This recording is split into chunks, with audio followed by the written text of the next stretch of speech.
So, with the release of Spider-Man No Way Home, I decided to rewatch and rank all the Spider-Man movies. Spider-Man is probably the most famous Marvel superhero, and has appeared in multiple incarnations before and even during the MCU. Some of the movies turn out good, and some not so good.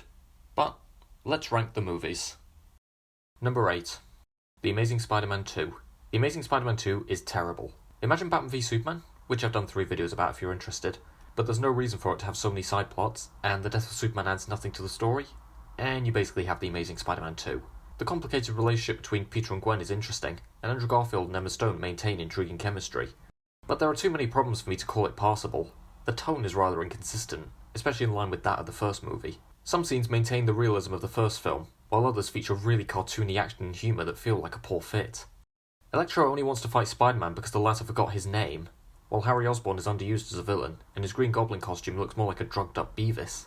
And then there's the climax. There was literally no reason to kill off Gwen Stacy in this movie, other than recreating the moment from the comics, and so Peter Parker can give up as Spider-Man. But then he hears her speech, and this motivates him to return as Spider-Man anyway, so really it was all pointless. Rhino appears as a cliffhanger villain, but it also just sort of comes out of nowhere. At least with the references to Steppenwolf and Batman v Superman, they were addressing the need to set up the Justice League, due to the world being vulnerable to powerful alien threats in Superman's absence. Rhino is just sort of there as another villain for Spider-Man to fight, which also basically makes the plotline surrounding Gwen's death pointless. Maybe if the film had ended with Peter unsure as to whether or not he was going to return as Spider-Man, and there was a subtle foreshadow that Rhino would cause havoc, maybe this could have been more impactful. The Amazing Spider-Man 2 has good elements, but is overall a mess that killed the initial Sony cinematic universe before it could even begin. Number 7. Spider-Man 3. Spider-Man 3 is a frustrating one, because while it has enough great stuff for me to call it passable, it's a massive letdown compared to how great the first 2 Raimi films were. The first 15 minutes of the film, showing Peter Parker enjoying his relationship with MJ and his life as Spider-Man, are great. It's also interesting to see MJ struggling with her acting career. After this, however, the film becomes a lot more overstuffed, with a lot of rather superfluous side characters and side plots. There are 3 villains in this movie: Harry, Sandman, and Venom, and the 2 latter are barely in the film.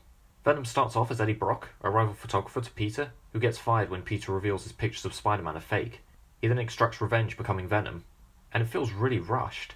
Sandman is a better written villain, and the revelation that he was indirectly involved in the murder of Uncle Ben is interesting, but he also doesn't get a lot of screen time, and he's also superfluous to the plot. Then there's Harry. To be fair, the concept of him learning that Peter is Spider-Man, but deciding to kill him to follow in his father's footsteps is interesting, but it's so badly executed. He has a fight with Spider-Man near the beginning of the film, but then becomes injured and gets amnesia.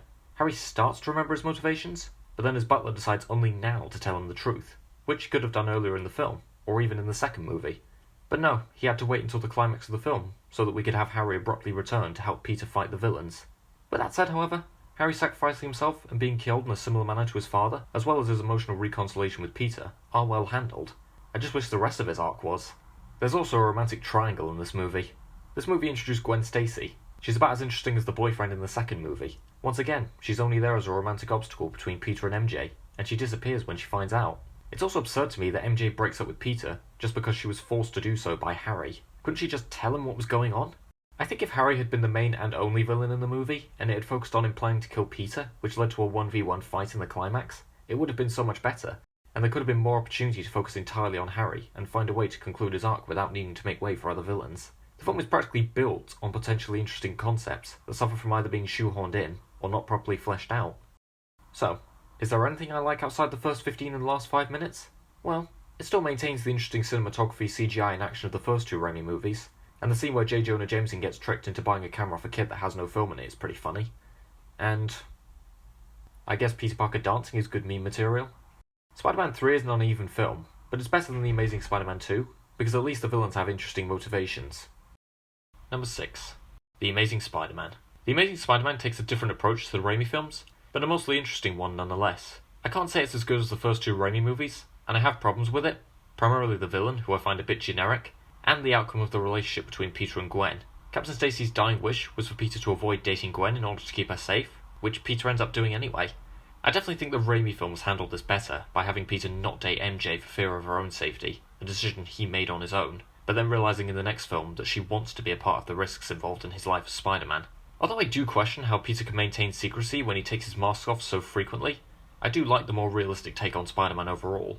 I love the scene where he gives the mask to a kid trapped in a car so he can give him hope to climb towards him so he can be saved before the web suspending the car he's in breaks, as well as the plot point about Peter uncovering the mystery behind the disappearance of his parents, which was a nice addition.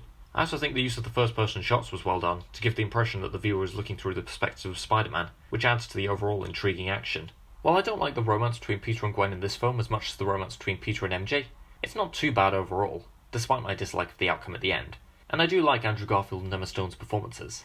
The Amazing Spider-Man is a flawed, but overall interesting new take on Spider-Man. Number 5.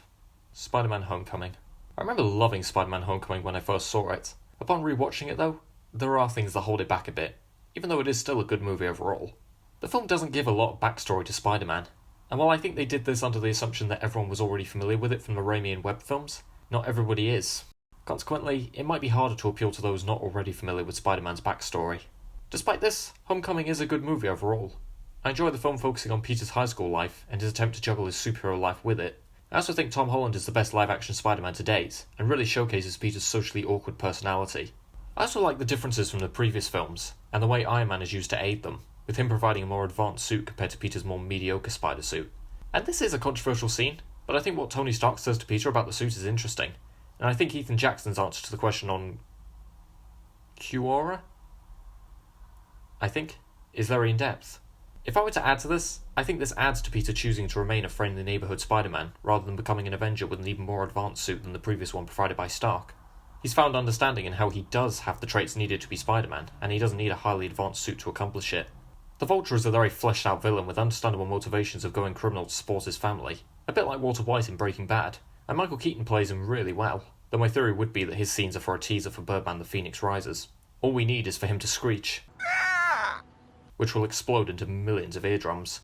The action scenes are also pretty enjoyable to watch, and the amazing effects make them feel more real. So, while it does have flaws, and I do think re-explaining the backstory would have been necessary, Spider-Man Homecoming is fun, emotionally investing, and a mostly good way to give the MCU's take on Spider-Man a solo film. Number 4. Spider-Man Far From Home. While the twist villain is predictable, Spider-Man Far From Home is an improvement on Homecoming otherwise. It ups the action, and I actually prefer the relationship between Peter and MJ to that of him and Liz. While MJ didn't do a lot in Homecoming, she gets a bigger role in this film, and not only do I like the realistic awkwardness between them, but I also want to see them get together over the course of the movie, and I felt highly satisfied when they did. It honestly reminded me of how much I wanted Otis and Maeve to get together in Sex Education, and if I ship a couple as much as I ship them, then that's a great ship.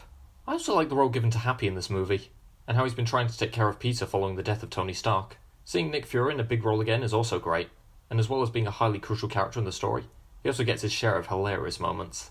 While Mysterio is a predictable twist villain, and I think the revelation goes on too long, I do think his plan is really interesting. Although he does die, he also kind of wins when he frames Spider-Man, and exposes his identity as Peter Parker. Spider-Man Far From Home is a good movie overall, and may or may not remain the best MCU Spider-Man solo movie. I guess we'll have to see what Spider-Man No Way Home brings. Number 3. Spider-Man. While Batman Begins was the movie that revived Batman films, after the abomination that was Batman and Robin, Spider-Man was the movie that revived the superhero genre 3 years prior, and in pretty spectacular fashion. Tobey Maguire is a pretty great Spider-Man, and also really captures the personality traits of Peter Parker as he goes from being a socially awkward outcast to a more confident superhero. And you know, Willem Dafoe's something of an underrated actor himself. He very convincingly conveys a contrast between Norman Osborn and the Green Goblin, and the latter eventually seeping his way into the former to become one, almost like Anthony Perkins' role in Psycho.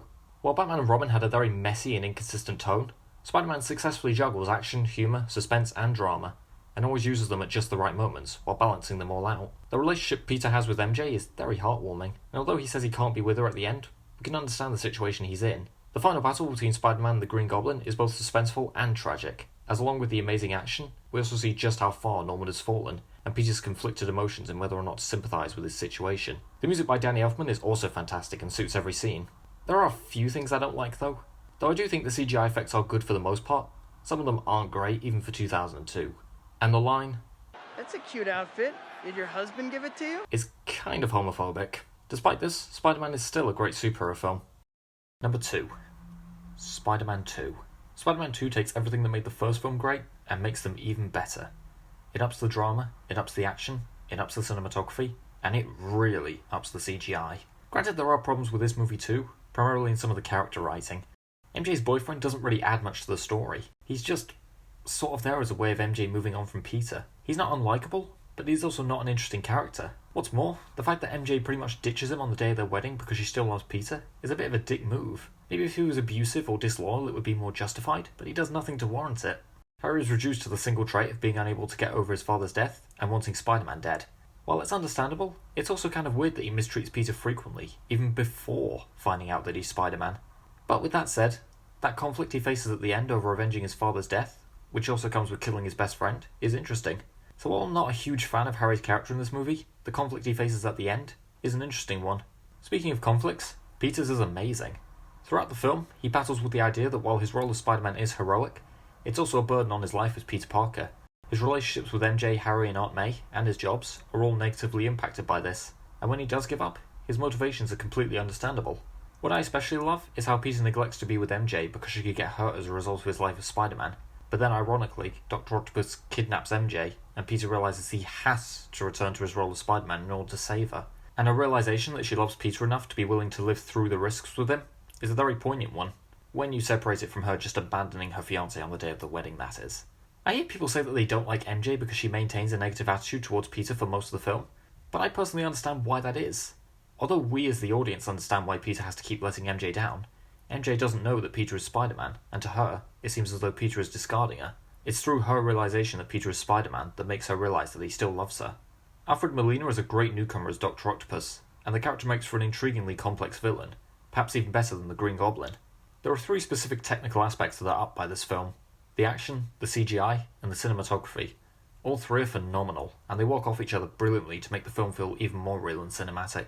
The train fight at the end is one of the best action scenes in any superhero film I've ever seen, and the shots of Spider-Man flying through the city are just so damn great. They also improve on the CGI from the first movie, and it feels so much more real. Spider-Man 2 has a mature story, great characters, superb performances, amazing action, stunning cinematography, and mind-blowing effects. And it's understandable why this has become one of the most acclaimed superhero movies of all time. And my number 1 favourite Spider-Man movie is Spider-Man Into the Spider-Verse. Admit it, you all knew it was coming. Spider-Man Into the Spider-Verse is phenomenal. It's funny, it's emotional, it's stunning, it's just an overall amazing experience. There are a few problems I have with the movie, so I'll start with those to get them out of the way. I do think there's a bit too much flashy imagery. The jokes about Peter B. Parker's weight annoy me as well. What are you looking at in the gut for? And the biggest, but still not awful problem with the movie is how half the Spider people don't really get a lot to do. I do like the way the film introduces us to all the characters, and Spider-Ham's backstory is very funny. But with him, Peppy Parker and Spider-Man Noir, they don't feel too fleshed out.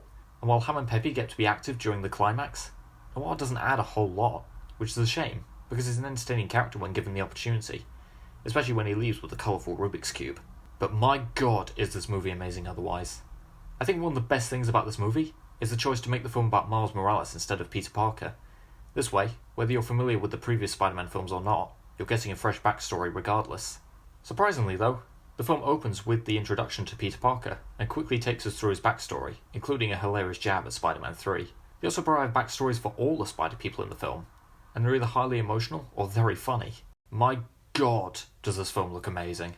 The aesthetic invokes the feel of a comic book in a way I've never seen before, and although it's computer animated, it provides a balance in 2D look as well, to properly invoke the feel of an animated comic book, complete with a hilarious use of title cards to indicate inner thoughts, and a great use of split screens.